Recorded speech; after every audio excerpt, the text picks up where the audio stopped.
السلام عليكم ورحمة الله وبركاته. الحمد لله ثناء لله والصلاة والسلام على رسول الله أما بعد. Tunashukuru Mwenyezi Mungu Subhanahu wa Ta'ala aliyetufikisha tukaweza kuswali salatu al-maghrib katika Ramadhani. Kalenda ya Kiislamu siku huanza saa 6 usiku, siku mpya huanza magharibi. Ndio maana leo hata kama hatukufunga mchana wake, leo tutakuwa tutaswali salatu tarawih kwa sababu Ramadhani imeingia tayari.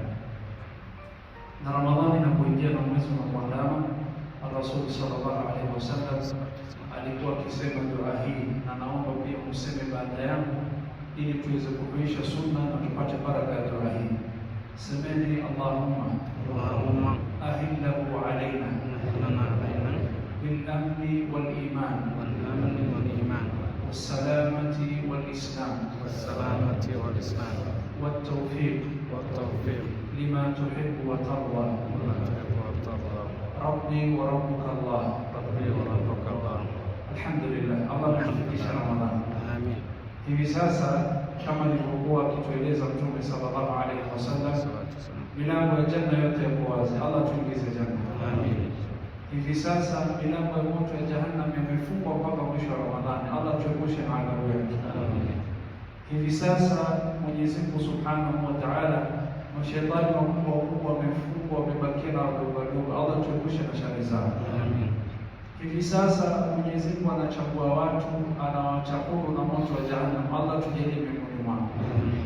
Mwezi wa kheri umekuja na bisharia na kuongeza Waislamu kwamba Allah ametufikisha.